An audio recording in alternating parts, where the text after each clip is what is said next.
Okay, uh, I think we'll get started as we're already quite a bit past 4 and we'll need to wrap up about 10 minutes before 6 today. So we want to leave as much time as possible for the presentation and the questions. Just to do a very brief introduction as usual. This is the first time that we'll have graphic design within the arguments class, and today we have someone who is both a graphic designer and I think also much more than that, somebody who's designed in many media. And Michael Rock is one of the founding partner and creative director of 2x4 here in New York, is someone who's had a long and intimate relationship with architecture. In fact, probably one of the design firms in the city with the closest relationship to architecture. A firm that's intimately involved in the interiors of buildings. If you think of the IIT station in Chicago, you'll know what I'm talking about. This is not just graphic design as typography, although they do that marvelously well as well. This is graphic design very much as an intimate part of the architectural project.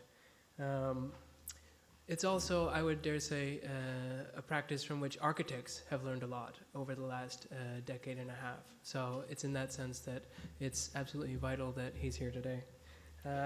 As I mentioned, Michael Rock is a founding partner and creative director of 2x4 here in New York. He's the director of the Graphic Architecture Project right here at GSAPP at Columbia University. At 2x4, he leads a wide range of projects that are both cultural and commercial, for the likes of Nike, MTV, Prada, Vitra, Harvard Art Museum, and CCTV, among others.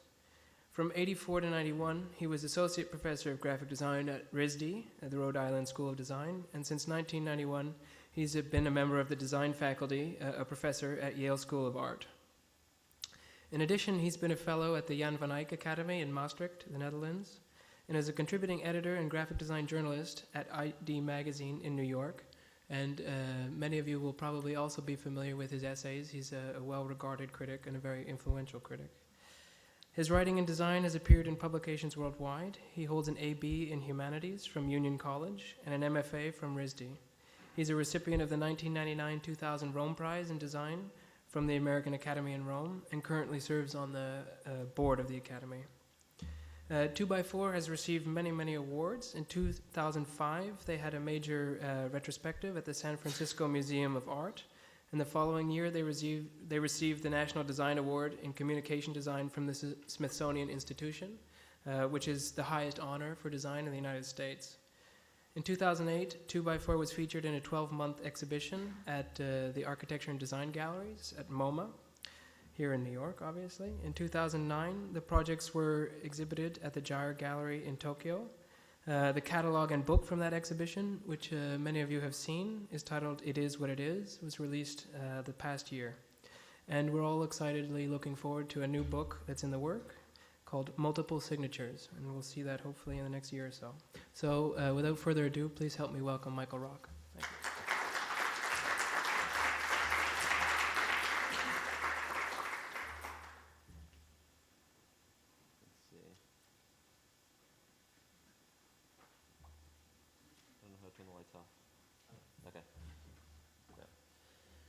Thank you, Craig and Enrique, for having me here, and thanks to all of you for coming.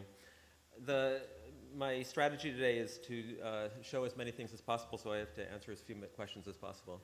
So I broke this down into two pieces. The first piece is a short part where I ask you to consider 4 different projects we've worked on over the past couple of years.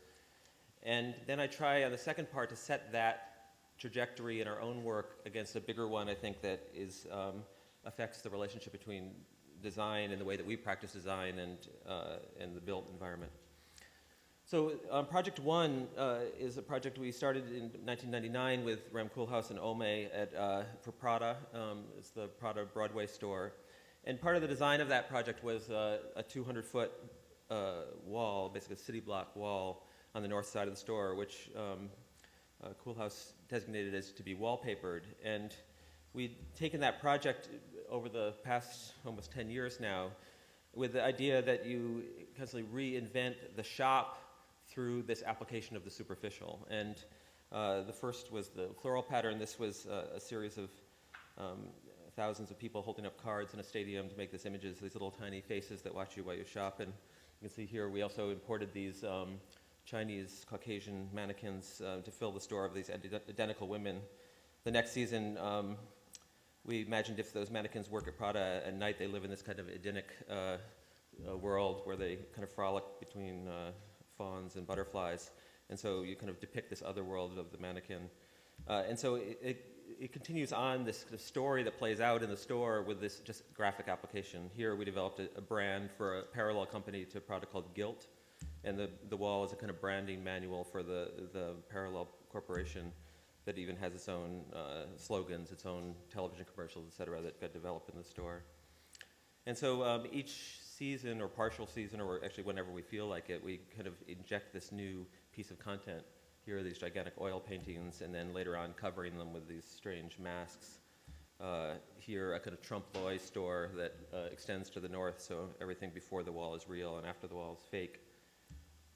Here, a kind of application of material to the wall itself, so giving kind of a real material texture to the wall, which is sheetrock. Here, a series of 100 counterfeit paintings commissioned in China that make up kind of actual applying real paintings to the wall as a kind of wallpaper structure. And then most recently, the things up now, this kind of heavy Baroque, strange collage of materials set over these English landscape paintings. So that's project one, which is just the simple decoration of a wall and the way that the decoration somehow affects the space. Project two is an offshoot from that, which is that the wall then gets perforated and the injection of some kind of screen or projection into that. And so in the original plan, there was a whole series of screens that are embedded in the walls. And then later on for Prada, a series of kind of projection spaces where the wall becomes this site for this, was a fashion show for Miu Miu, where you have a kind of cartoon landscape, a video game landscape, and in front of that the girls would pass during the fashion show, and in the background these other weird things would happen. So, you know, things would fall out of the sky like mushrooms and bananas and cacti, and kind of populate the space, so the real and the flat space behind it have this contradictory relationship. Or in this space, a kind of 360-degree room where the entire wall is projection, and in this case, the wall is a series of these very still images, these Piranesian images, so giving a kind of deep space perspective that over the course of the fashion show slowly sprout and grow with these kind of ghastly digital flowers that become these 25-foot high walls of flowers that grow and fill that space. And so the movement between these two different renderings of the space, one in the perspectival drawing and then this other one which is dynamic, moving, but ultimately flat as well. And then a continuation of these projects of dealing with space and the digital, that sort of confounding the flatness of the space. Here for Prada in Beverly Hills, a series of these mannequins we created where they are projected in glass in the walls of the store.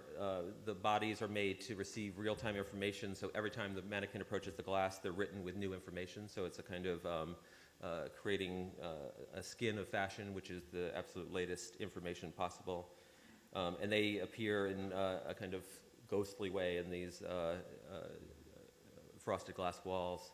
And then other kind of mannequin figures, again, digitally, dynamically generated. So here, where all the information points in the body are changing or growing independently of the form itself. So a kind of constantly changing dynamic body. And then bigger interventions into architecture here in Herzog & Imran's building in Tokyo, a kind of application of projected and digital imagery on the outside.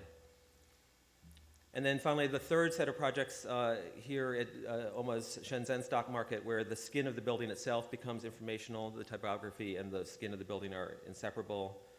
Or here in Hong Kong, in the Chanel headquarters in Hong Kong, designed by Peter Marino, an entirely screen-based box, so that the facade of the building and the information facade are somewhat disconnected, and a creation of animations which use this deep space, kind of ambiguous space between the surface of the building and something else that's happening on that, or kind of inside, or in this ambiguous neither or space. And then finally, the fourth project here at PS1 last summer, working with Soil, the architects for the project they did there. And the creation here, if you know the project, is a series of very flexible rods that hold up a net ceiling. And our project was then to not only create a kind of brand identity for this event, but then to create a series of technical ways to understand it. And so there we put on the top of the poles a series of accelerometers that allow you to depict the movement of the structure while it's happening in real time. And so that works as an application that you can actually use this to mix sound based on the movement of the individual poles, or you can use the application to visualize the movement of the system as a whole. So the fairly invisible relationship between all these tops that are moving, these 9 tops that are moving, then can be given graphic form in real time. So the relationship between the construction of the graphic and the dynamic aspect of the architecture itself. So those 4 projects happen more or less chronologically in the course of our work.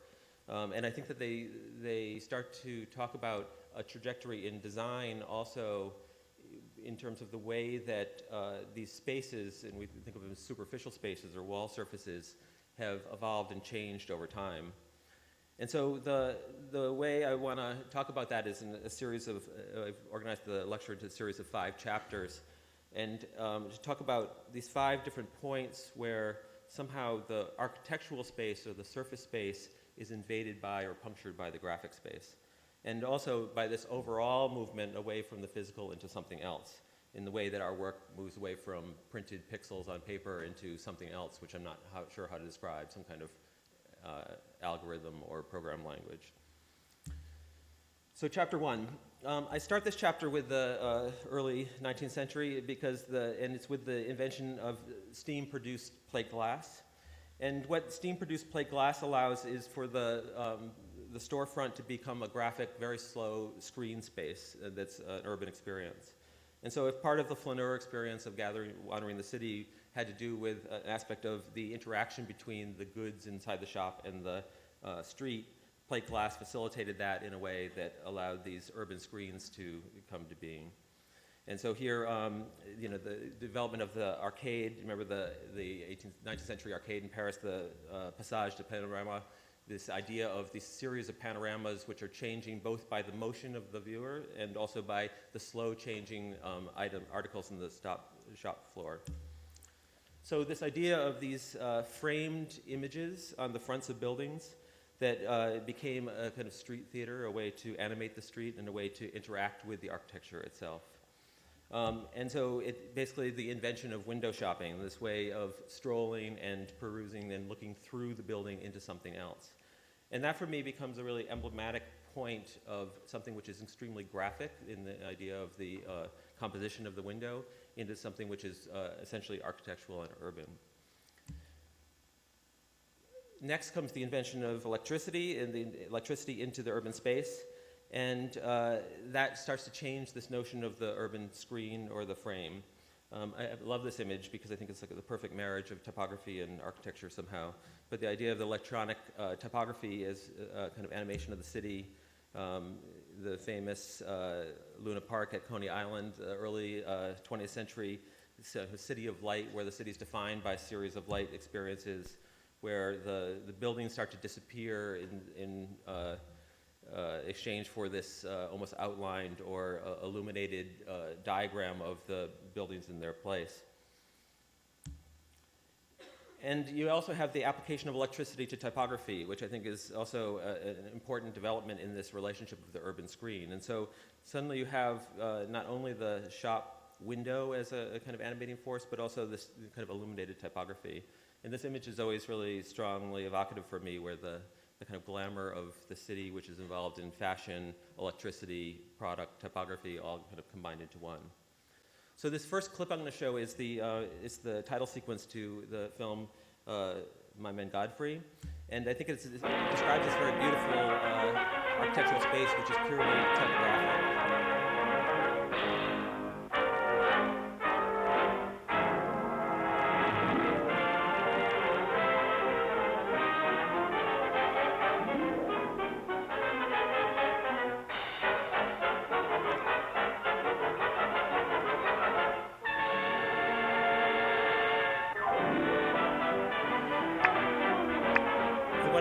this space is that the building becomes a kind of aperture or backdrop on which the typography floats almost unattached.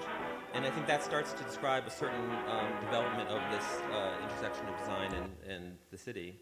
So if you look at Times Square here at the turn of the century, the 19th to the 20th century, the 1920s, the 40s, late 40s now, there's a kind of disappearance of the buildings in favor of this skin of information. So the urban screen moves away from the shop window into this surface which gets applied to everything, and which sort of coats the structure of the city with a series of images, some dynamic and some not. And it's interesting if you look at the early signage ordinances, the things that try to limit it, the sign is always seen as a kind of viral infection of the urban space, that somehow it has to be controlled without taking over everything. And the innovation in Times Square was that the ordinance was changed to enforce the creation of signs rather than the restriction of them. And then this image, this basic image of the building coated with graphic images becomes a kind of standard of the living downtown. Here is Shibuya. That experience of walking out of Shibuya Station is one of the most kind of remarkable graphic experiences you can have, where can you really even say what the buildings are here or where one ends or the other begins, because the sign becomes a kind of even coating over the surface. And even down to the kind of back alley street in Hong Kong, where the sign kind of leaps off the building and into the void space of the street, kind of filling the all empty space with information. So the distinction between where the structure ends and where the aperture of the sign begins is invisible. So this also then brings up a kind of development that happens alongside of it, which is obviously vehicular transportation. And so the speed of the relationship between the passerby and the information changes radically, and documented by many different people I'm sure you're familiar with. But the idea then is that a kind of acceleration of the animation of the street from the walking velocity to the driving. And here in 1958, a kind of film by Kevin Lynch, you're probably familiar with his work at MIT, of trying to depict a space which is purely seen by automobile rather than by the walker, and how that changes the relationship between the viewer and the building itself. And that, of course, spurred lots of different kinds of studies which basically try to look at the experience of the city as a series of views which are accelerated and have certain dimensions to them. So rather than still images, animated images. And Venturi's famous work on trying to look at the change between a building B here related to a passerby audience, a walking audience, and then what happens when the audience moves out to the street, and then the division between the architecture and the signage itself, a kind of peeling the sign off from the building, and that there's a relationship between the sign and the highway. And obviously that proposes a kind of reading, a different kind of reading, where one thing comes after another, which has a different pace because the body is in motion, the body animates the information, and the information now is parsed out to the speed of the passerby. And that also obviously has a kind of contemporary quality of the single-person shooter, the idea that you kind of move through the world in this direction and everything around you changes because of your motion itself. The kind of old city is now left as the simulacra here at Universal City Walk in LA, the kind of pretend passerby city. Now you park underneath it and you go for a stroll, or in Las Vegas, New York, where New York is brought indoors into the mall space. The real space happens on the Strip, but the pedestrian space now is a kind of themed experience. So the vision then for the rest of this talk that I'm interested in is this division, this change between two different kinds of browsing. The first, the browsing of the flaneur, the window shopper, and then the contemporary browsing of the stationary person who looks at the world through a series of screens that are supplied for them. Now, before I go on, I have a second chapter, which is a brief detour, and I want to talk about this relationship between this graphic surface and the conspiracy. I'll start here in the early 80s with Terry Gilliam's film Brazil, and it's one of my favorite images. It's the highway completely lined on either side with these idyllic billboards, which cover a blighted landscape beyond. And so the graphic surface is seen as this artificial surface, idyllic but false, that covers the truth of the real world. And you can see the absolute superficiality of the line of the graphic, which is depicted by the supports that hold it from behind. And so it's as thin as one sheet of billboard paper. And it was remarkable in China, where we're working in CCTV, which is depicted up here, the kind of relationship between this and this kind of developer utopia of these billboards, where the billboards are often almost in perfect perspective to the street. So the kind of city that will become is kind of there, but it's a flat surface that's hiding the gigantic hole behind it. The next clip, just a little bit of setup, comes from a film by John Carpenter and called They Live, and it's basically from the early 80s, and it depicts a guy played by the professional wrestler named Roddy Piper. And Roddy Piper discovers a pair of sunglasses in a back alley, and he realizes in this that the sunglasses allow him to see through the graphic surface of the world to the real meaning underneath.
This is a beautiful image, I think, of the contemporary city.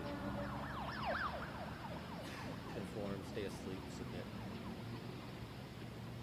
So it continues on, and it turns out that it's all an alien plot, so it kind of neatly ties together these two equal conspiracy theories, which one subliminal advertising and alien infiltration. And this is beautiful, where he looks at the magazine rack, and the magazine is just like all of these phrases, and then, you know, it's actually a Harvard Business Week review or something. So, of course, the real issue is not so subliminal. The point of graphic design is that it's obvious, not that it's hidden. And so these images on the street are around you all the time, and their messages are far from hidden. But there's another take on this here. A road diverges in the Minority desert. Report. Lexus. Spielberg with The road you're on, John Anderton, is the one Tom less Cruise. traveled. And here, Make sure you Tom are. Cruise's eyes are recognized by a sensor, and so the ads actually call out to the wall. Good evening. You can do the old-fashioned John Century 21 stands provides gourmet cuisine. John Anderton, you can use a Guinness right about now. Stressed out, John Anderton. Escape from it all, Harrison. Get away, John Anderton. Forget your troubles. So it's this kind of dystopian nightmare world where every wall surface knows you and is advertising to you at all times. And then played out here in a bigger scale, where in the city street, there's no steady wall. Everything's in motion, everything's dynamic, and everything reactive. L'aprecrimine funziona davvero? Funziona. Funziona. L'aprecrimine funziona! Martedì 22 aprile. Every surface can be animated in some way. Of course, the street is not innocent. There's a whole series of ways that the street is observing you, and you're part of the drama at all times. And so there is a kind of paranoia associated with the public that is part of the contemporary experience. And also part of this sense of the street as being a two-way position where you're both being sold to and being monitored all at the same time. The Chapter 3 starts in 1933 in Camden, New Jersey, and it's basically with the invention of the drive-in movie. And the drive-in movie, I think, is a really important moment in the development of the screen, because if you think of Kevin Lynch's film about observing the city in a certain way, here the cars stop and the images move. And so now everyone becomes stationary and something else happens to them and is presented to them in this different way. And that seems to me an essentially different way of thinking about the intersection of design and the street. Here later you can see in the first you have still some semblance of architecture, a kind of ziggurat structure that holds the screen, but by the 50s that's gone altogether. The screen itself is just a thin aperture that holds the image. The car stops and you're entertained. Here in the early 60s, John Glenn's spaceflight was the first kind of real-time large screen presentation in New York, here in Grand Central Station, I think, or maybe Penn Station, but where you can see the incredible power of the screen. It brings the mass pedestrians to a halt, and suddenly all their attention is fixed on one point. And so the large screen has this incredible power to change or to conform or to change or transform the motion of the pedestrian. And here, Things to Come, 1936, it's a depiction of the H.G. Wells story by the same name. And it's interesting because he starts to depict this idea of the large screen as a new kind of window. Here everyone's living underground, and all of their views from the outside are on these kind of floating screens, which are kind of oddly prescient of the plasma screen television. I like these history lessons. Mm-hmm. What a funny place New York was. All sticking up and full of windows. They built houses like that in the old days. Why? They'd no light inside their cities as we have, so they had to stick them up into the daylight. What there was of it. They'd no properly mixed and conditioned air. Everybody lived half out of doors. They had windows of whittled glass. The age of windows lasted 4 centuries. We never seemed to realize that we could light the interiors of our houses with sunshine of our own. So the age of windows lasted 400 years and then came to an end. We got the replacement with the screen. And in that film also, the large screen starts to be tied to this idea of a kind of omnipotent centralized power. And so the great leader is depicted on these huge screens. You can see the scale of the people below and this kind of gigantic screen. And so the unified singular figure as all-powerful becomes an important depiction in this trope, where the big screen and the big power are somehow tied together. Of course, there's many familiar images in this kind of central iconography. And, but in every depiction like this, there's always the implication of something that's happening behind the scene. And so while the big picture is there, there's someone pulling the levers of power behind it, which is at that moment not present. And so the depiction of the big screen always implies also a certain kind of false power as well, some kind of manipulative power. Of course, that's depicted strongly in Ridley Scott's version of 1984. Big Brother becomes the big screen and Big Brother become one, and the kind of subjected masses in thrall of this large screen. And of course, here Ridley Scott's Blade Runner, the very famous depiction of the building that becomes the screen. I always think this image is kind of launched 10,000 architecture theses, because it was before the possibility of doing it, but this idea that the building skin would become an image in itself. And then the familiar images now from every political convention, where the images get bigger and bigger, the speaker gets smaller and smaller, and it's kind of filling the room with gigantic images on the gigantic screen. It's interesting that in 1984, it was also the year that Macintosh was introduced to the world, and it was introduced through a famous ad, again directed by Ridley Scott, to be played at the Super Bowl. It played one time at the Super Bowl. And today we celebrate the first glorious anniversary of the information purification directives. We have created, for the first time in all history, a garden of pure ideology, where each worker may bloom, secure from the pests, obeying contradictory thoughts. Our unification of thoughts is more powerful a weapon than any fleet or army on earth. We are one people, with one will, one resolve, one cause. Our enemies shall talk themselves themselves to death, and we will bury them with their own confusion. We shall prevail. So the tagline to that ad was, "See why 1984 won't be like 1984." And I think it's interesting that the depiction of the personal screen or the personal computer comes at the destruction of this gigantic screen. And so the idea of the fragmentation of the big screen into these multiples becomes the kind of beginning of this multiple screen way of thinking about the world. So that brings us to the next chapter, parallax view.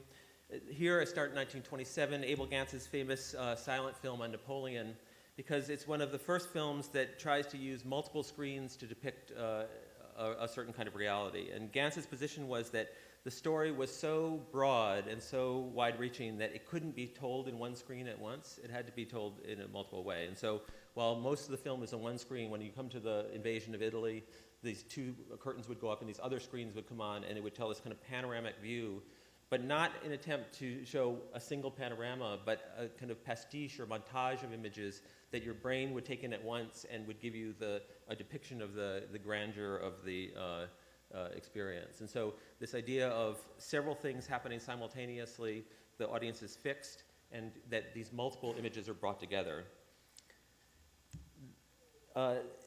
This is Herbert Bayer, 1930, and I think it's actually one of the most important diagrams for kind of the contemporary designer to be made in the 20th century, which is this idea of a new way of perceiving information, which is no longer pedestrian, no longer animated by your motion, but the figure is fixed, the giant eyeball, and then you're kind of surrounded by this cloud of screens, and the cloud of screens is basically breaking information down for you and bringing you information from many sources simultaneously.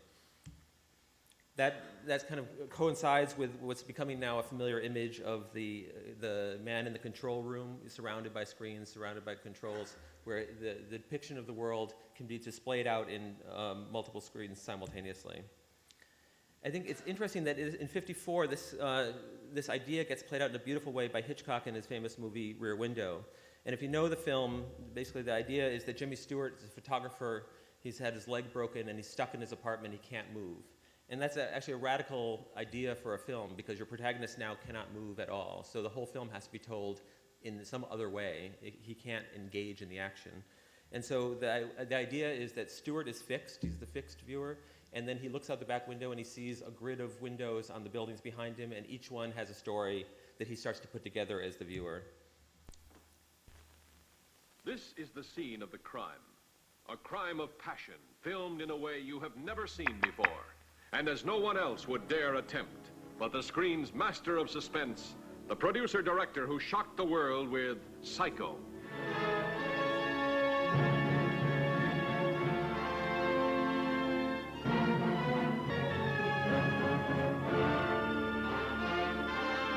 This is the apartment of a man named Jeffries, a news photographer whose beat used to be the world.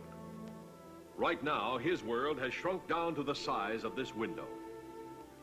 He's been watching the people across the way. Nobody seems to pull their blinds during a hot spell like this.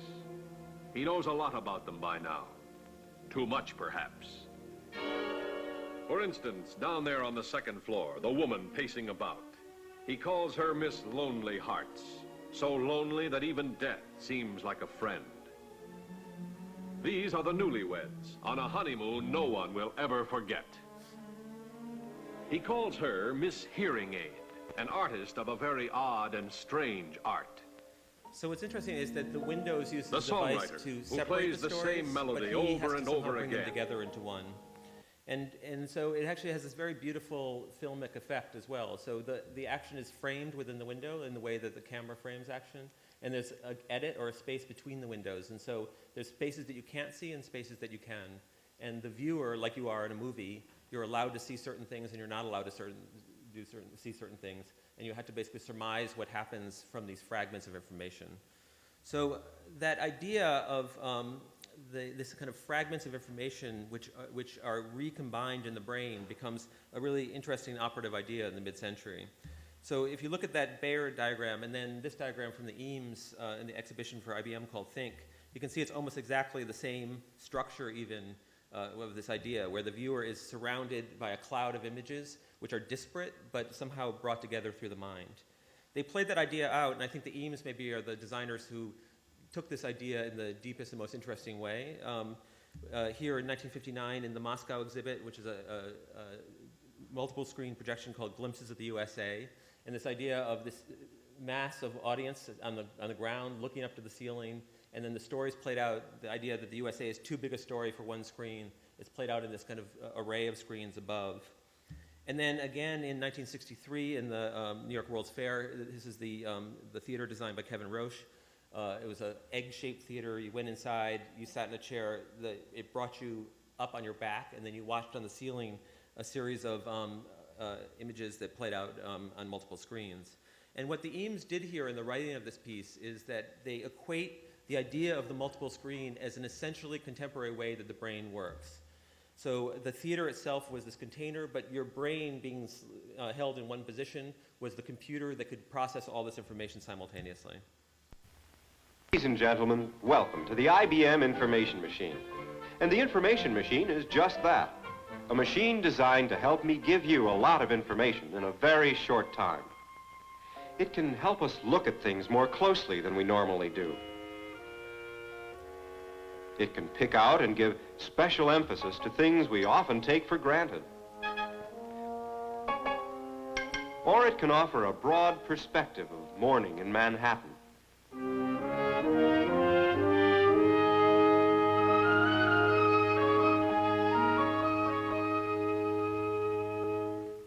The machine brings you information in much the same way as your mind gets it, in fragments and glimpses, sometimes relating to the same idea or incident, like making toast in the morning.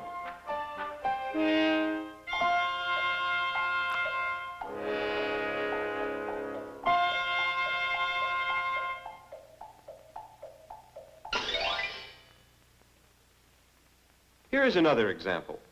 Each screen shows one aspect of the notion road race.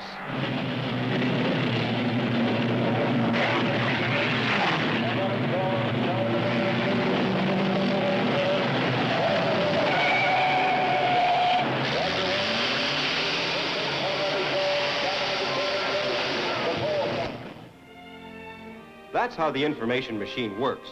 Now, this is how we would like to use it. We'll show you some examples of problems that are very complex.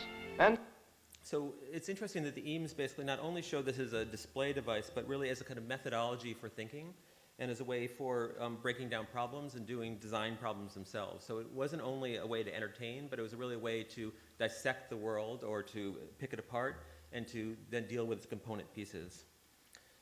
Again, that is coinciding with a whole series of images where that happens in real time in different ways. And so the idea of the surveillance wall where an individual security guard or operator is able to watch everything simultaneously, the kind of Cold War fantasy of world domination through the screen, and to the the kind of typical office park security guard, which always has the kind of Bentham quality of the panopticon, where a very few number of guards can see everything at once.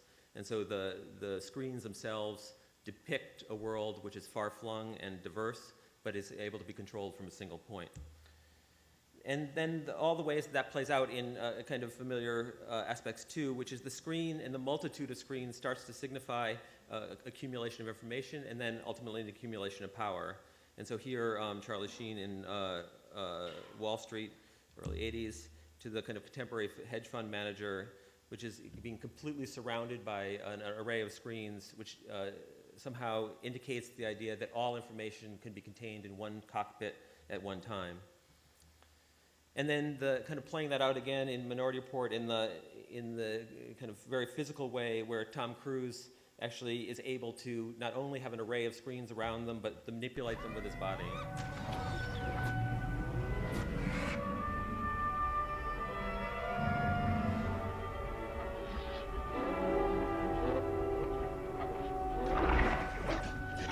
I show 8 Howard marks in the district, sorting by race and age. Under license registration. See if I can capture an address here. I was thinking maybe I'd play hooky, stay home today. So I think it's interesting, this idea of the singular body, but the motion of the body able to manipulate all the space around it. I got 6 licenses. Where do you want them? Over here, please. this happened at kind of about the same time, this idea of the simultaneous screen, but also coupled with this idea of real time. So here, film time code, which is the film basically is 4 films shot simultaneously at the exact same time, and you, the viewer, has to kind of pick between the screen and see which part you're watching. Tell me that you love me.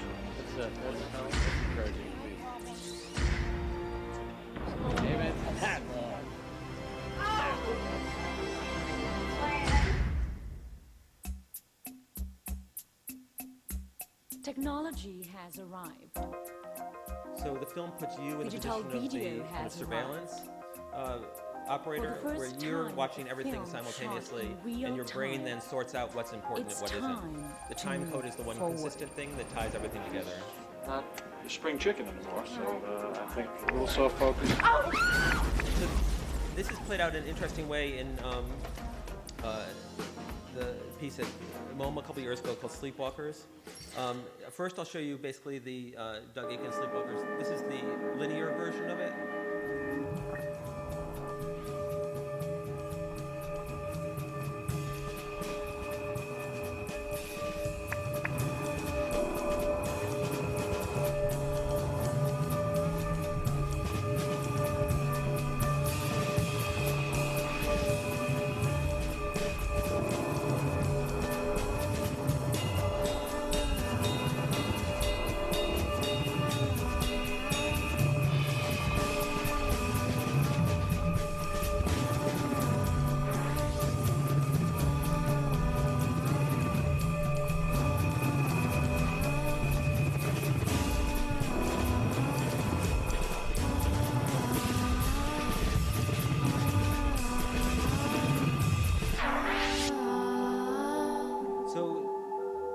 Series of stories, simultaneous stories that run in parallel, but the real idea is that they play in an urban space, and so each story, rather than being edited in a linear way, are played out in a spatial way, and so you, as the mover in the space, in the Garden of MoMA or wherever it's being displayed, have to physically move to discover each story and to kind of create the bridges between them. You have this one constant, which is the motion of the sun, that kind of positions you in relationship to time. But it's really your movement and your body that positions you in relationship to the screen and to the building. So it pushes you into this position of being the editing device that, that tells the story. So the final chapter then is the kind of development of, if we went from the shop window to the big screen to the multiple screen, is the kind of extension of that. Because now the multiple screen is so familiar to us in every way. You know, every single thing you see on television is about the multiplication of the screen itself. My favorite is the one in the upper left-hand corner where the screen is like a third player, kind of hanging out with the screen, position. And we're familiar with people talking to screens and screens floating in space and screens being a way to convey this kind of otherworldly connection to somewhere else. So you're in some place, but you talk somewhere else, but you talk through this medium of the screen. And there's, in the 90s, a kind of interesting group called the Emergency Broadcast Network, which started to play with this idea of the television screen being fragmented into multiple screens as a way of telling multiple stories.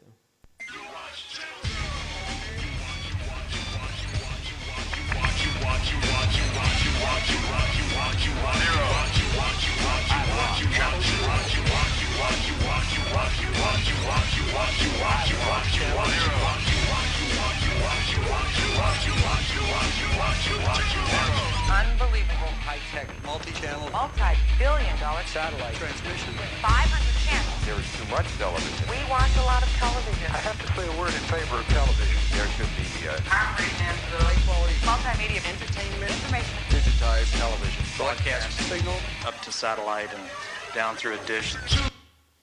So, and kind of coinciding with the explosion of cable television and the multiple stations on television. And then, of course, you know, the familiar version now of Xerox PARC's invention of the multi-windowed display, which was bought then, the rights were bought by Apple, and for the famous initial Apple Lisa, where this idea of a window within a window becomes the primary way that information is navigated, where one window lays on top of another window, Here, a piece that we did for Prada's original website, which is called Prada Vomit, this idea of the thing which just constantly spews out more and more windows with more and more information. And then all the different ways that the kind of web itself uses the frame within the frame or the window within the window as a device to parse information or to control all the different kinds of things that you can see at any one time. And so here it specifies basically a machine just to generate more and more windows of content. But of course the dream is something else, which is here 2008 WALL-E. You have both motion and screen together. The screen kind of floats in front as you move through space. And of course that presages or parallels the whole development of the portable screen, where now pedestrianism and screenism all come together. And so here, a kind of early piece by Microsoft's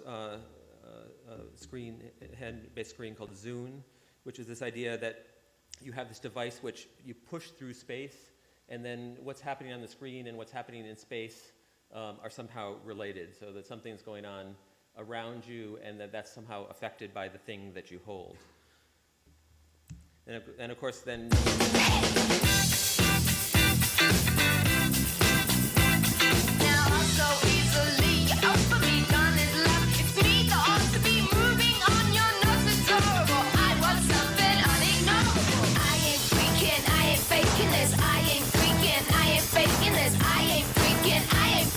Shut up and let me go.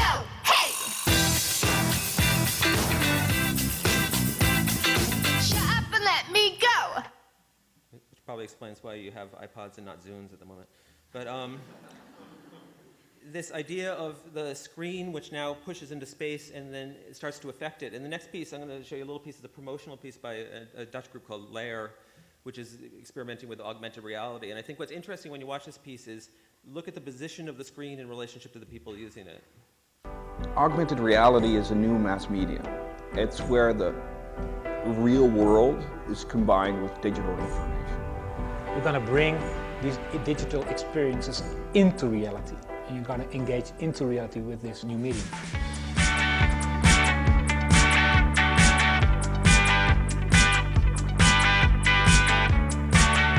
Today with Layer you can experience history, art. ATM finder, real estate for sale, how things looked 10 years ago, 50 years ago, 100 years ago. Foursquare, Twitter, tourism, sports, commerce, gaming, social. Gaming in augmented reality is a completely new genre. Interacting with objects right in front of you. You know, we got crazy shit on there. But what I love is this idea that the screen now is this medium between you and the world, where the screen is now off the building, it moves with you as a pedestrian, but it also becomes this frame through which you're seeing the world. And so it's kind of essential replacement of the device that was graphic before to become something else. And then finally...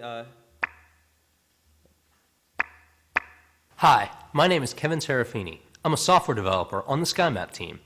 SkyMap is an official Google app designed to make it easy for users to learn about the night sky with their Android phones. To get SkyMap, go to the Android market, search for SkyMap, and download the app. Once it's installed on your device, just click SkyMap to get started. Now suppose you're looking at the sky one night and you think, I wonder what's that bright star on the horizon. SkyMap enables you to point your phone to the sky and find out. The app uses GPS and compass data, as well as a date and time, to show you a labeled map of the area you're observing. If you want to learn about a different part of the sky, just move your phone there or switch to manual mode and explore the sky on your own. Hey, there's the Big Dipper.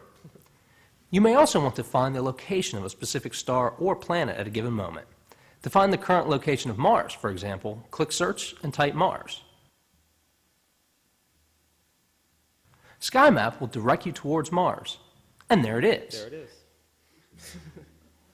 We hope SkyMap makes it easier to learn about the night sky. Give it a try and let us know what you think. Thank you.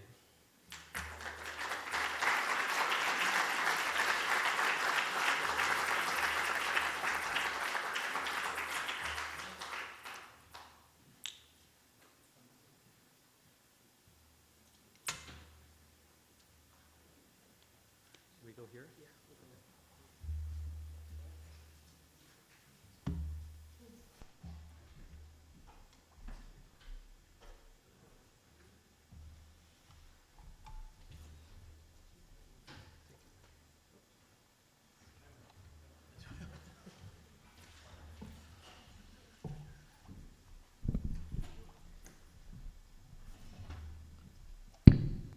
Okay, thank you for that. That was incredible. And it's very tough to follow a kind of masterful presentation like that and seem even coherent. So I'll start by asking a purposely incoherent and dumb question. Let's say in the panorama that you drew for us, we have this kind of both expansion of the screen into kind of greater dimensions, followed by its fragmentation into these micro screens, which we're now continually looking through the world at. The dumb question would be, is that fragmentation of the screen and this ubiquity of the screen something that's bringing graphic design and architecture closer together or driving them further apart? Because I could see it both ways. Well, I mean, I think the first thing is that, in the kind of McLuhan-esque sense, none of those are over, in the sense they're all happening simultaneously. And so you still have store windows, obviously, and you still have big screens, and you still have small screens, and so in a way it's the multiplication of the device rather than the exclusion of one for another. But I think that what I do think it does is that it problematizes space in a way which has to be engaged in many different ways rather than just an architectural way, for instance. And so the idea of navigation, for instance, or the experience of what you're looking at, or the way that your view is limited or controlled by a built environment, now has become much more complex because of these devices. Right. So even the question of where you are, I think, is now more complex because you can be simultaneously one place and seeing someplace else at the same moment. So I just think I'm not sure it brings it closer together, but I think it offers maybe more. I'll take the optimistic route, which it offers more opportunities for everybody. There's more ways to engage design in space and in experience than ever before.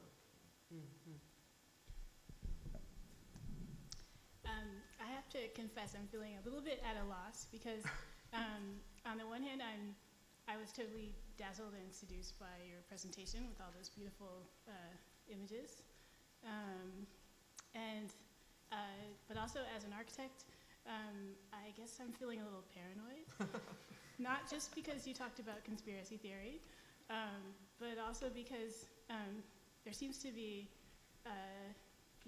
I know you just said that it's not exactly a kind of progression toward a sort of different reality, that the screen is sort of in different positions at the same time, and of course, in the history of technology, it tends to go in a circle, so, it's, all of these sort of inveigh against, thinking that something is sort of happening. But that said, that last image of the people holding up their phone in front of the city, I just felt like, okay, it's over. Because it's only one step from not having to be at the city at all, right? Which is you just stay at home and do that at certain points. Yeah, I mean, but that's already true. Right, yeah. But this is something else. This is more like, reading the readings for today, I was thinking about Victor Hugo's The Book Will Kill the Building. And okay, so the book didn't kill the building, but the screen might kill the building. Maybe.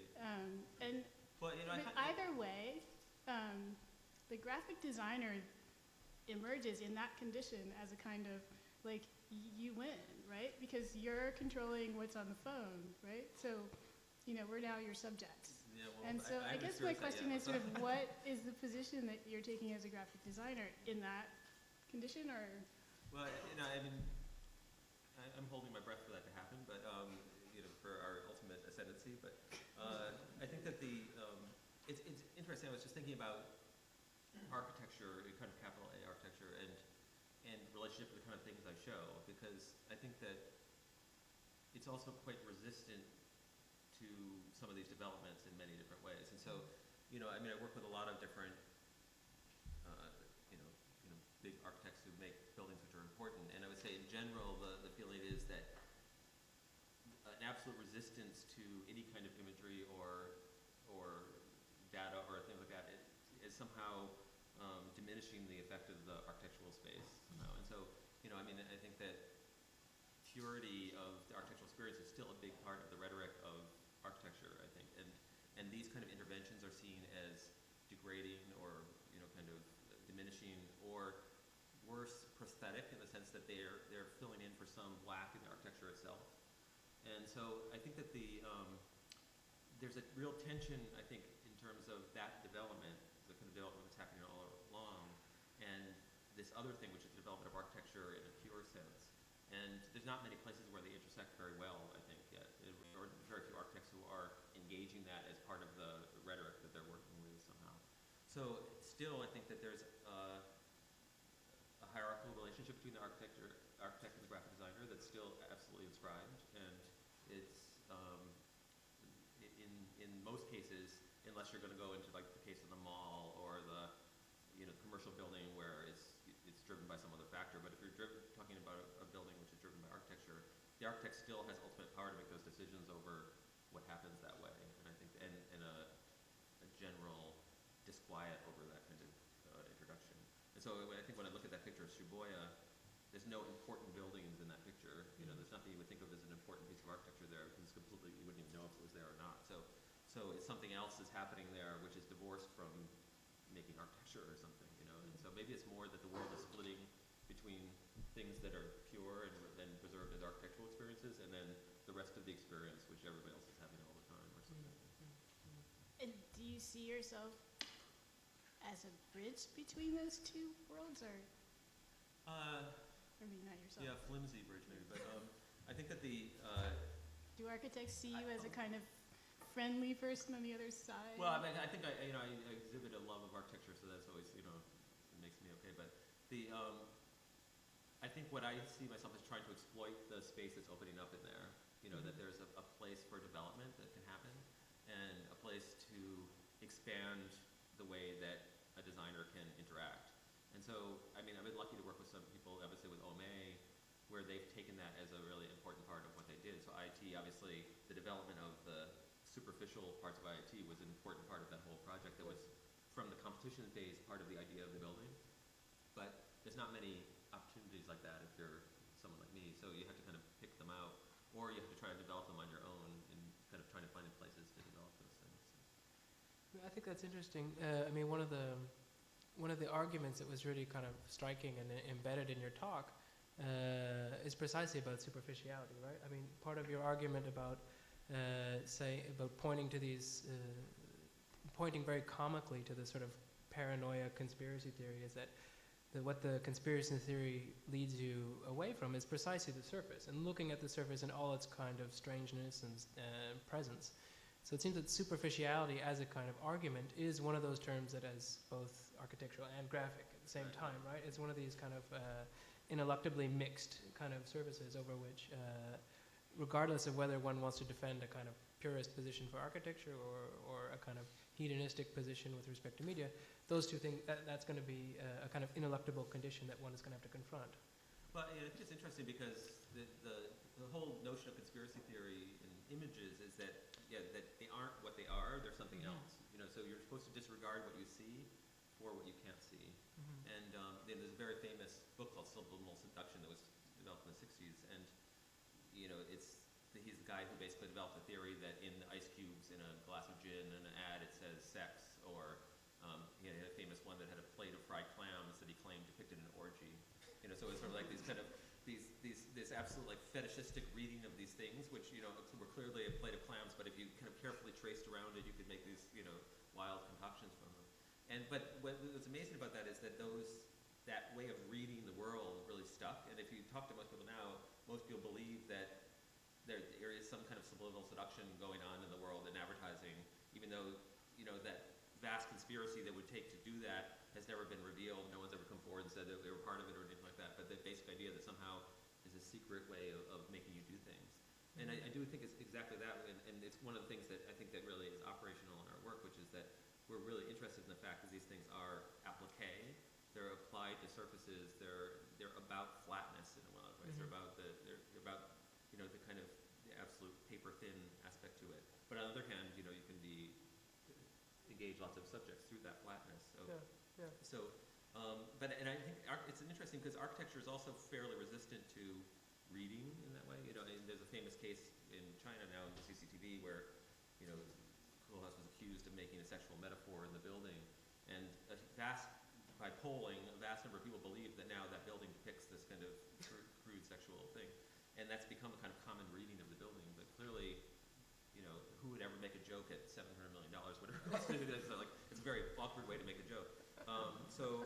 So this, I think there's a somewhat of a gap between us as makers and the world of consumers of images in terms of the way we think what we're saying happens and the way that people read those things. Yeah. I mean, to go back to another one of your arguments, in a way, it's like we are sort of almost unable to take form for form. We continually want to read form as content, in a way, right? Like in the CCTV case, you cannot see the building as form. It's always kind of being hijacked by various kind of meanings that are projected on it. Well, because I think that in a way content, it maybe in architecture even comes out of the fact that deconstruction developed a certain number of forms which weren't easy to read, per se. And I think a lot about the Freedom Tower and about how that's all these kind of overlaid readings to the building so that everyone can understand what it means. It's 1,776 feet high, so you know exactly why it's that high. There's like everything's answered in that building. It's called the Freedom Tower, and I think a lot of Liebeskin's work, like if you go to the Jewish Museum in Berlin, there's all these signs like, this is the Garden of Solitude. Architect Daniel Liebeskin thinks that you should feel this while you're here. Right. And there's all this kind of way to like make sure that you get exactly the story you're supposed to get. There's nothing left open, and I think there's this worry about reading that way. And in a way, a distance between reading and just understanding form as form. Yeah. And that's not fully resolved yet, I think. Yeah, that's interesting. Well, I think we should open it up to the students because they're very much our collaborators in this whole adventure, and I know there was a lot of questions today in the session, so we'll turn it over. Down here.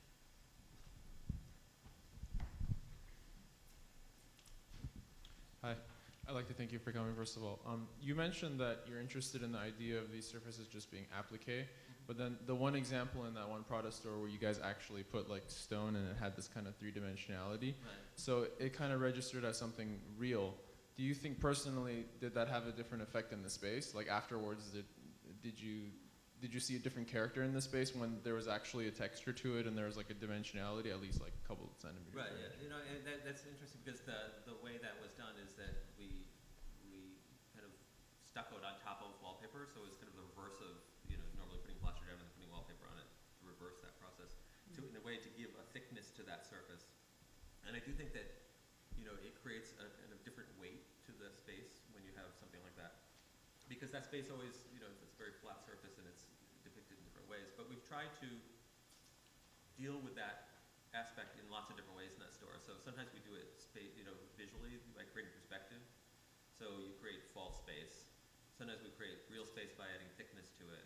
Sometimes there's one thing's glued on top of another, like in the case of the canvas, where the canvas literally you see that it's glued on the wall. It's not the surface, but it's glued on top of it. So it's always playing with that idea of thickness to a certain extent. And I do think, each one of those interventions has an effect overall on the space. But I think that what's interesting in the store is the way that, the injection of imagery into the store does change things, and it does change the general character and nature of it and what it does. And because it's such a big thing, rather than putting like, a typical GSAPP store might have a series of framed monitors that have a fashion show on it or something.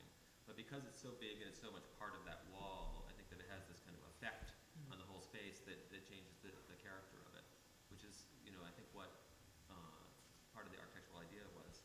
The funny thing about that store is the idea of the store was that it was supposed to be really incredibly mobile and easy to change, so all the racks hang from the ceiling, but it's extremely difficult to change anything in that store. It's much easier to change a regular GSAPP store than it is that store.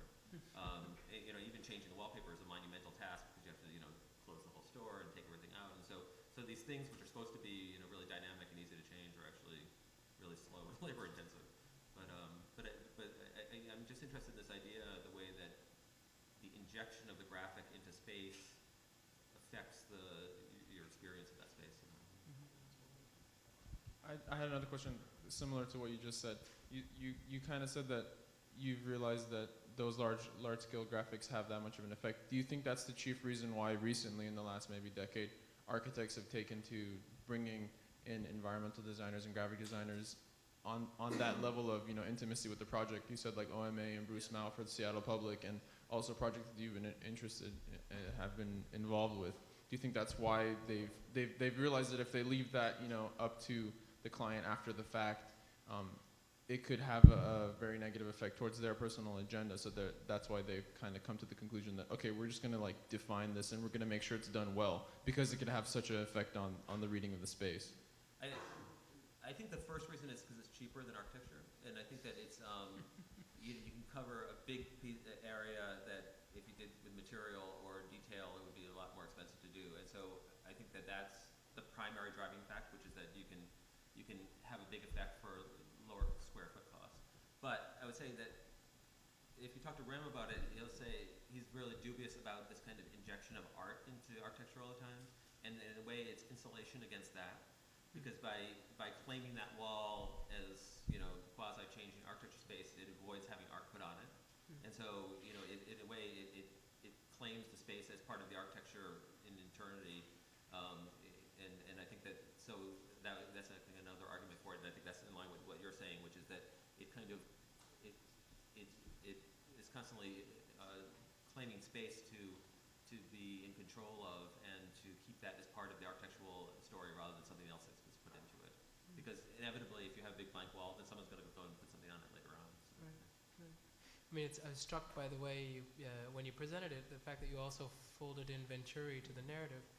It makes me think that this, and knowing that Rem is such a fan and reader of Venturi's, that this kind of graphic wall and the very strong decision to leave an entire wall of the space for that, it's almost like an evolution of the decorated shed, where the decoration is no longer exterior, but it's been re-injected into the space, you know, which is also a shift back to the urban center from the suburban center in a way. It's a kind of interesting transformation. Well, and I think that cheapness is not part of the story there, right, too. Yeah, you know, in the sense like he uses zebra wood and, you know, sheetrock next to each other, and I think wallpaper for him at that time anyways was a kind of low material that could be mixed with high material, and so to use these things which were overtly decorative and you know, time sensitive and commercial in real architecture, I think that was one of the Frisson experiences that he was creating, and then also this idea of, you know, putting these two things, high and low, right next to each other, which is an important part of it too.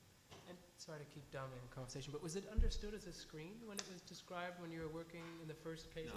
No, it was wallpaper, yeah. I mean, there was a big screen component to that space, obviously, which is a whole other story. I didn't really go into it so much, but no, it was literally wallpaper was the idea. That was, you know, this kind of low, unarchitectural material, you know, because, you know, what architect ever like thinks about wallpaper?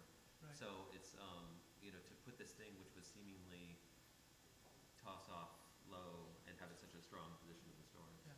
But it's wallpaper that's done via the screen, right? All of it is designed on the screen. Oh, of course, yeah.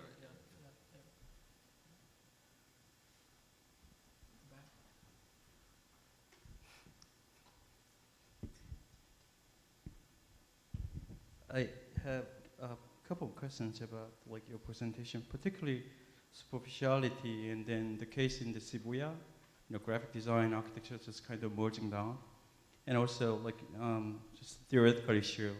You know, you talked about the Hope to Bay in 1930, this you know, diagram of views. First of all, when you talk about superficiality, like surface or superficial, seems to be like getting more important because there is no like really real. You don't divide real and then superficial. It's more like the image itself takes over, basically. That's why screen, what is behind the screen is not that important. It's the screen surface. It becomes like a new environment. And in that case, like what is like really, it seems like probably when you say, I think it's like interesting use of the term superficial as if it's a secondary. Actually, it's like, you know, not secondary at all. But I feel like I'm trying to recuperate superficial, you know, as not a secondary term, as a primary idea. And I think that's, you know, I think your point about Shibuya, but even the idea of what the screen is, like I asked, when Craig asked me about this, I said, you know, is a screen a wall or a window? You know, what is it in architectural sense? And it's flat and it's vertical, but it has this other quality to it. It's really hard to say what that quality is. And so, you know, if you think about the drive-in movie where all you have is this, you know, an image floating in space, really, like that's all there is to it. There's nothing else. You know, how do you deal with that flatness? Like, what does that flatness mean? And that's something I'm really interested in. Also, like the second one is like, you know, like we talked about, like you talked about briefly, Venturi decorate shed and that kind of thing. But Venturi, like last level, like he talked about this white wall port terminal in downtown New York. Actually, like he put the whole screen on the wall, and also it's visible. You can see out, and from outside, it just, you know, images and these changes of a digital surface. Right. So like there is no like really decorate shed. The surface actually takes over basically everything. Right. And in that case, like similar to Shibuya, the case is much more advanced. There's still like the surface, but in the case of Shibuya, space actually becomes kind of play of these graphics and the space, the material, everything just merging into a new stage. Right. And then that's kind of probably like new stage of architecture. I don't know, like we are far advanced from, you know, NASDAQ building, the surface, concrete box, but it's now like there is like an entirely different kind of merging of different things at the same time. Yeah, and I think it's interesting in Shibuya, you know, when you're looking from the station across the street, there's that one big image which is kind of almost a video image in the surface of the building, and you know it's a huge image, and it's really part of the facade. You know, you can't separate it from the facade. It's integral to it. And then there's a whole series of things which are applied to the buildings, you know, big signs and billboards, and so you have all of these different thicknesses, you know, in that wall of buildings across the street from you, and so you know, I think that it has this incredibly powerful, for me anyways, it has an incredibly powerful effect to step into that because there's so much information coming to you in one moment. And I think about that Bayer diagram, it's almost exactly that, right? You're standing there and everything is played out for you in this array around you at all different levels, and all, you know, and so it's, you can almost see that whole cityscape as a kind of facade in itself that has this, you know, incredibly operative surface. The last one is like a little bit like theoretically sure. I'll finish it soon. Like Benjamin talked about this magician and surgeon, the comparison, photography and painting. So there was like, you know, when new photo actually revealed different dimensions, right. Different like, you know, dimensions, layers of thing itself in everyday life. And then there was a way of like revealing different things which was hidden previously. It was unconscious, like, you know, vision totally revealed. Now probably multiple screens shows at the same time things like everything at the same time. There was a progress at the same time. There is also a chance of you know, Big Brother watching you, that kind of thing. But in that kind of situation, like there is some kind of intensification, things happening at the same time, like much intensified, like lots of things happening around you. Your environment actually multiplied probably like 10 times, 100 times.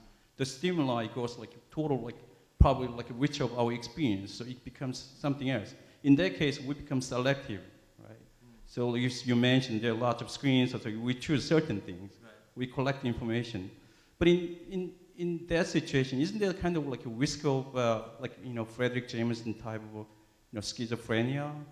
Well, like things just messing up like this? There's probably some, you know, graduate thesis embedded in there somewhere, but you know, I think that you could take this Benjamin idea of aura, you know, in the relationship between painting and photography, and do something about the building and the screen, I think, too. You know, and I think that's part of the suspicion of the screen as an architectural device, or display in general as an architectural device, because it seems to have no aura.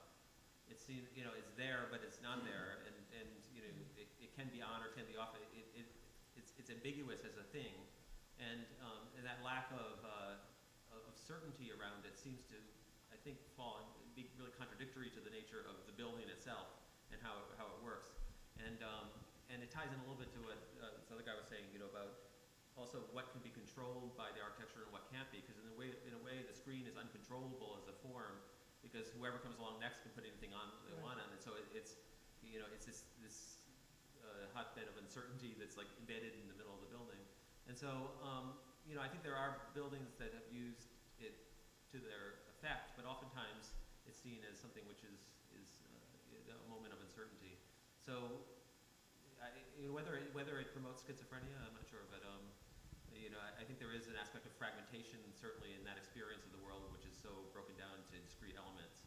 And just not to belabor the point, but there is an aspect which is that it's driven by contemporary notions of marketing, which is that, you know, marketing divides audiences into very, very small groups. That's the way it works. And so the smaller group you can divide it into, the more effective it can be marketed. That's why Google makes so much money, because they can send one ad to one person, and really specific ways.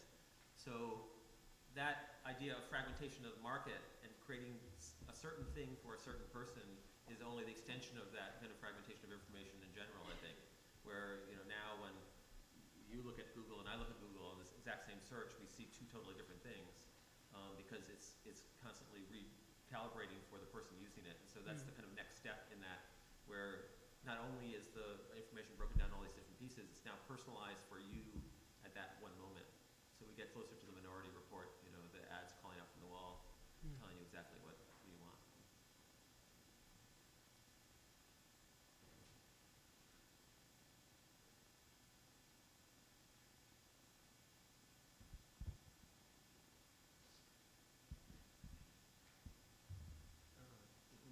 Graphic design as viewed as something that was dealing with 2D surface and animated or static is being changed. Like in the past, it was static image. You were dealing with static images. Now with animated things or interface of iPad or something.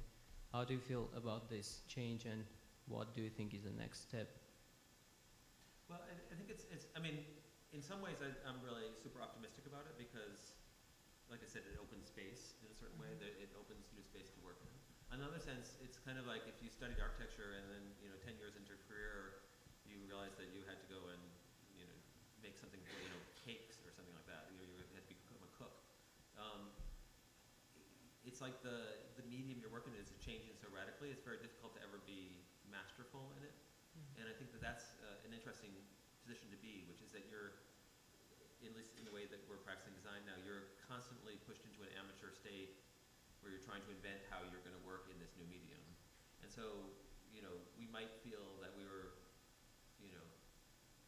fairly masterful in creating typography on printed pages, but no one is a master in designing applications at the moment because, no one's done it for more than a year and a half or something like that. So, like, everybody's, 18 months into being an expert into that field.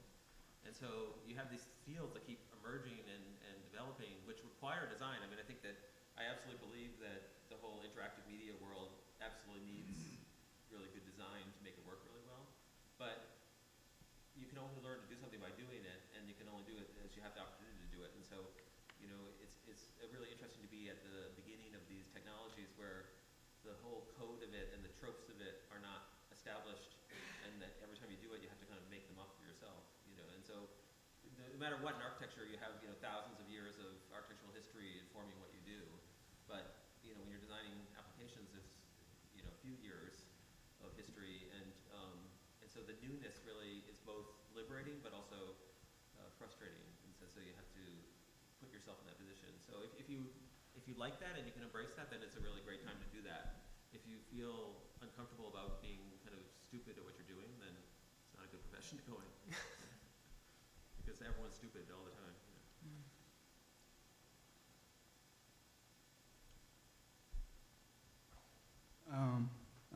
I just have like a specific question about, I know you positioned yourself as kind of being on the side of a maker, and I'm kind of interested in the whole fragmentation of the screen from the side of a consumer.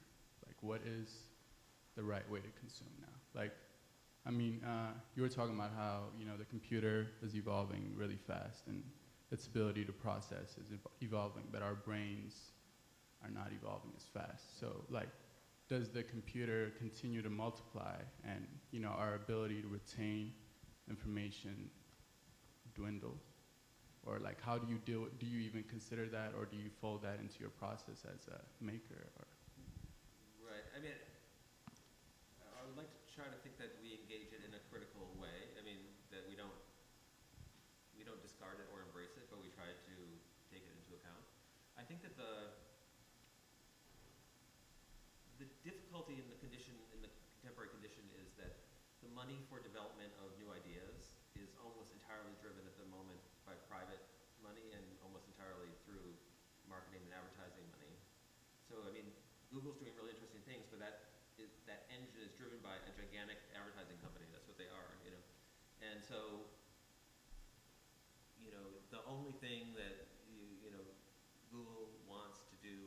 get you to go somewhere so that on the route there, you can go past a whole bunch of ads. That's what the whole company is made about. And so I think that almost all the development of technology and of these things are trying to find more and more discrete and effective and pinpointed ways to get you to do something. And for most people, I think that we're all just at the whim of that system to a certain extent, you know, because everything that we're getting right now is being driven by some other source. And I'm not trying to be conspiratorial about it, but just, you know, that's the reality of it, which is that those systems are being put in place to do that. And so without some kind of public counterweight to that, it's a very difficult position.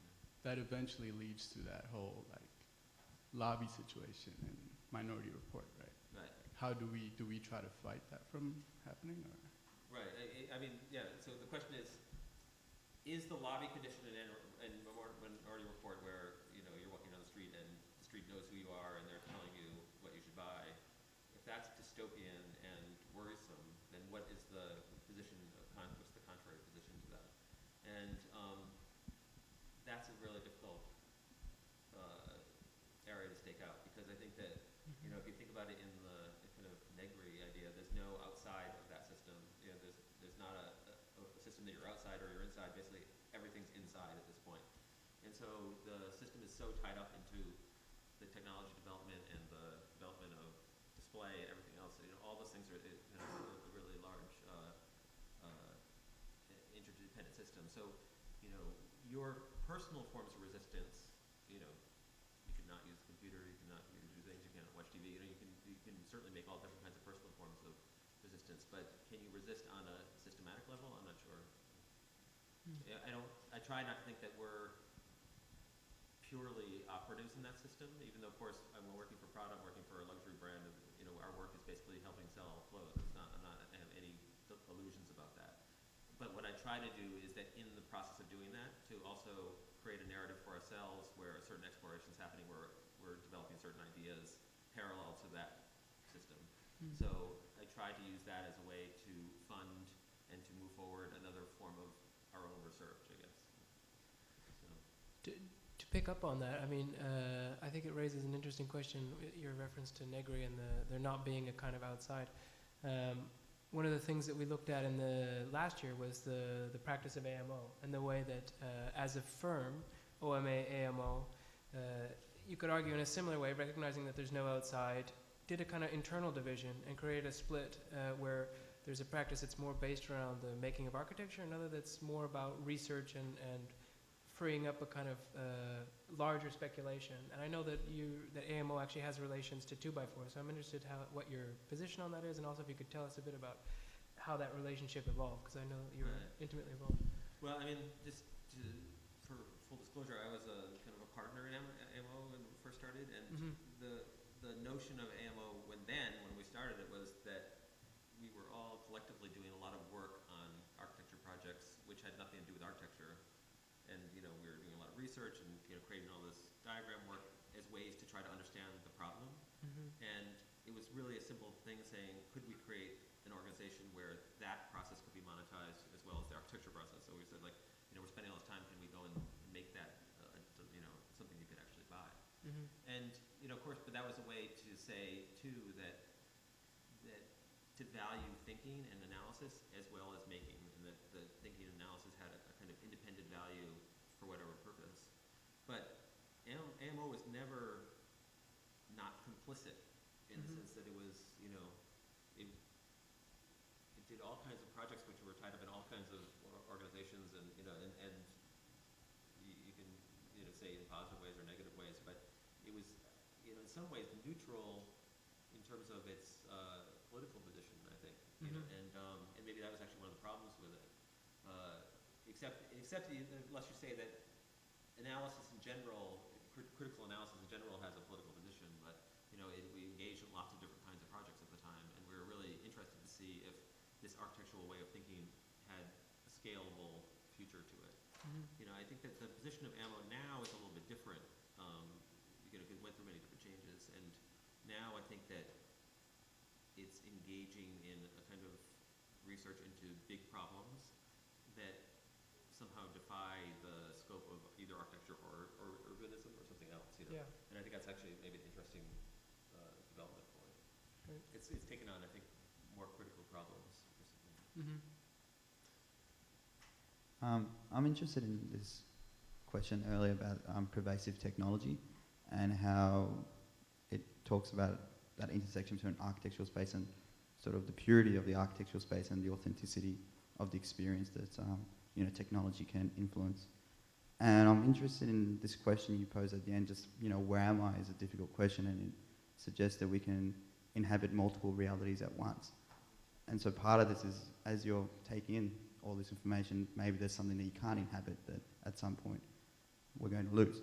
So my question goes back to the fear of the architects, and how can we get on the front foot of speculating about these new technologies and this new way to experience space if a lot of it is being driven by sort of economical, end game marketing purposes?